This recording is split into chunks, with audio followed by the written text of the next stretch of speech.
Hey guys, what's up? This is Kyle Watts. This is my very first show. Today is October 21st, 2017, 12:43 a.m. I decided to tune in and do a show. I guess it's a show. I don't know if it's really a show. It's more of a podcast recording. Anyway, shouts out to Yash Kara for providing this platform because I'm going to be trying to, get on and do more of this type of a thing. It's still kind of new to me, but, I'm trying to, put myself out there and share what I've learned because I appreciate all the learning that I've been able to do from other people sharing their thoughts and ideas. So this is my way of giving back. So let's get into it. I don't want to rush, but my phone storage capacity is maxed out, and I don't want it to shut off because I was kind of doing a trial and error type of thing on a previous recording and it just shut off. So this is going to be very fast, very rushed. It's not going to be a lot of content, but stand by. I'm going to clean up my media, clean up my storage in my phone, and be doing more recordings on a regular by external drive so that I can keep my data, my media storage at a minimum, because my storage is maxed out on my phone at 16 gigabytes, which causes my phone to crash, causes apps not to work appropriately or right. So anyway, I didn't really plan this out, so it might be a little bit all over the place, but what I've learned from driving with Uber and Lyft, just real quick, random tip, is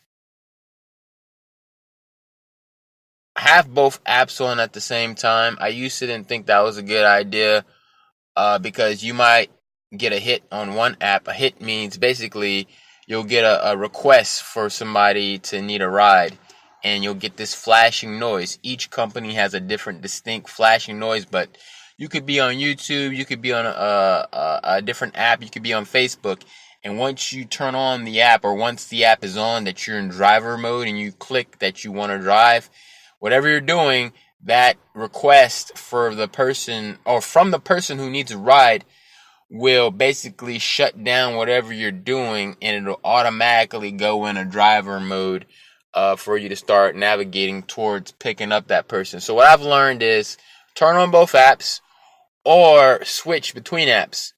You don't want to waste gas. There's been plenty of times when I've spent an hour driving, looking for a ride, and I didn't get anything. Don't burn your gas. Turn on both apps. Whichever one pops, go with that one. And please, as soon as you get a request on either Uber or Lyft, if you decide to drive for both companies, turn off the other one.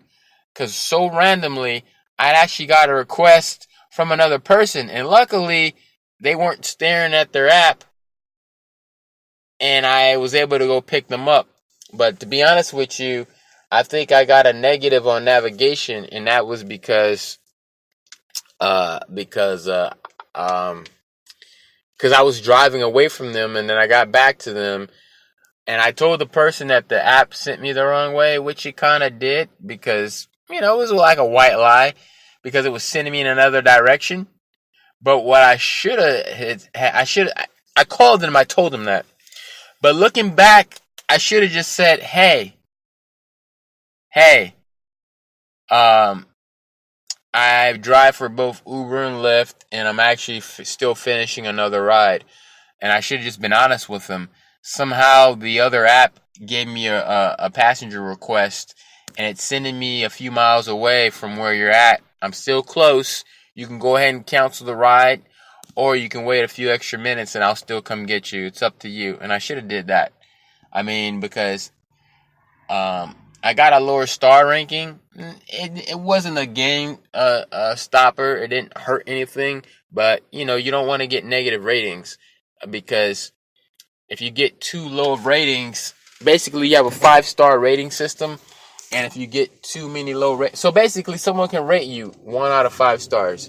So you want to get as many high stars as possible, because if you get too many low stars, the company will look at that as you're not doing a good job driving, And I think honestly it's just to keep people in check, so that, and you can also rate customers. So if a customer gets a lot of low ratings, then maybe they'll get banned from using the app, because maybe they're just straight up a-hole, douchebag, whatever, I don't know. But on a driver's side, you don't want to lose your privilege of driving, because it's a way to make money. So you definitely want to do a good job. I'm not saying kiss anybody's butt or do anything so extra that it's out of the ordinary and that you're overextending yourself. But at the same time, you don't want to underdeliver and not be or offer the best service possible. And like I said, I'm not saying be Superman, Batman, Captain America, the Avengers. I'm not saying do all that. If that's who you are, then do all that. But if that's not who you are, then don't worry about it. I'm just saying, just do the best that you can. Be polite, be respectful. There's been times where people are being straight up a-holes. And I have to just take a moment and say, you know what? It's not me. It's the person. This person is an a-hole. That's who they are. And that's how they, in general, treat people. So don't allow that to rub me the wrong way and cause me to be acting in a way that's not who I normally am. Because now when you're in driver's mode, I could say, you know what? This person's being an a-hole. Let me fire back. Let me clap back. But on the flip side of that, if I do that, then that person can give me negative ratings. And now I have to kind of try to bounce back from that, which I don't want to have to bounce back from negative ratings because, you know, who knows how many stars I'll need to get back to a higher rating. You know what I mean? So you definitely want to be mindful of that. I don't do things as far as offering water, snacks, and treats. And I have watched videos and done things and seen things or I basically watch YouTube videos where people say do that. But my experience is some people are sloppy and dirty and they'll leave your car trashy. So I haven't had too much of that, but I have had a water bottle and some wrappers left in my car. So what I'm trying to say is don't give people the opportunity to be trashy, messy, nasty with your car. I think water is fine because, okay, somebody needs a water bottle. It's not a big deal. It's a water bottle. And if the water bottle spills, it's water. It's not going to hurt your car. But on the flip side of it, if you give them candy and little snacks, if it's a busy day, you don't have time to pick up trash behind people and then get ready for your next ride. And yeah, you could probably do a quick little cleanup, but that's just time you're wasting from making money to be a maid to somebody who you shouldn't have to. If you're nice enough to offer somebody snacks or little candies, they should be respectful enough to put the wrapper in their pocket or at least throw it out the window, you know. And if you are going to go that route, I would say have a trash can. And if you hear people using or eating the snacks, say, hey, I put a trash can right there for you.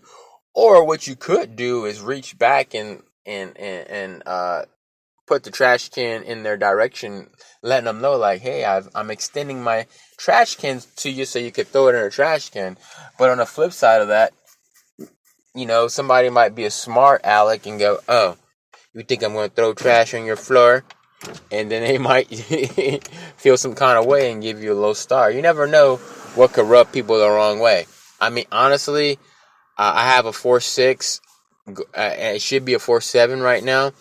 Or it will be a 4.7 or was a 4.7 and dropped down to a 4.6 because what you basically want is to have a 4.7, 4.8, 4.9 rating. You know, I'm sure there might be some people out there with a 5.0, but it's very rare. I would think because that means you're perfect. Nobody's perfect. It's possible, probably over a period of time, but who knows how long that will take or if it's even possible. You know. So I guess what I'm trying to say is, I didn't prepare. I don't have notes. I'm just doing this off the top of my head.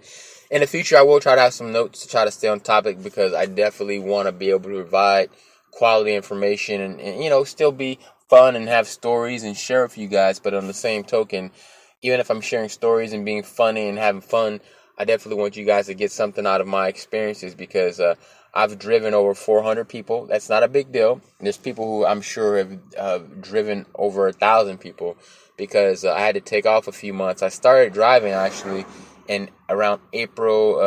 Let me see, what is it? February. Maybe it was February, March. I think it was March. February or March of 2017. I did it for like a month and a half, 2 months. Had to take a break.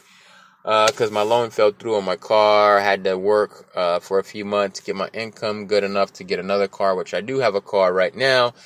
And wish me well if you're listening to this interview, because I'm not interview, this talk, this show, whatever it's called, because I have to put down $1,665, which I'm about $300 to $400 away from completing that goal for my car, which is the 2015 Hyundai Accent, which is a medium to dark blue color, very clean, very nice a car which people like, and I take good care of it. It's an economy car.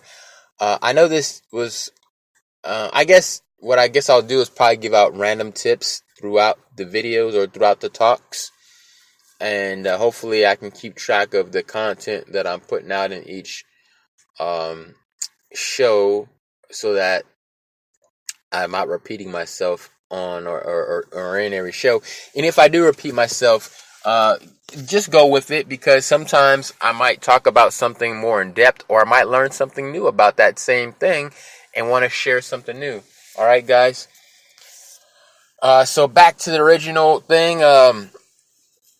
You want to make sure that you utilize both apps. Sign up for Uber, sign up for Lyft. I recommend signing up for both companies because, one, I feel like you'll be a better driver because you'll deal with different people. You'll go to different locations. Quick example. I live in Virginia Beach. It's called Hampton Roads. There's 7 cities here that make up this area called Hampton Roads. And when I drive for Lyft, I typically have black passengers. When I drive for Uber, I typically have white passengers. Yes, there are black and white people, obviously, that use both services, but predominantly I'll have more of one color with another app versus another app. That's not really a big thing, but what I'm trying to say is you get different experiences, and by you getting different experiences, you know how to deal with people in a different way. So with that being said, you know how to better provide a quality service, and also, just learn how to deal with people better, in a better way, so that you are doing the right thing by yourself and by people. For example, I've had a couple stuck up females in my car. Just being nice like I would anybody else, but these people were very stuck up, didn't want to speak, wasn't trying to force them to have a conversation, but just being polite and respectful, and they basically ignored me. But when the ride was over, now they want to be like, oh, have a great night, and they want to speak and be friendly and kosher. I'm like, well, you blatantly and bluntly blew me off when I tried to start up a conversation, and now you want to end the conversation on a light note, on a positive high note, as if we were in the car having a great conversation from the start. And I didn't give them that opportunity. I was just like, okay, have a good night. I didn't say you're welcome or say anything super polite or out of the way, because I'm like, you know what?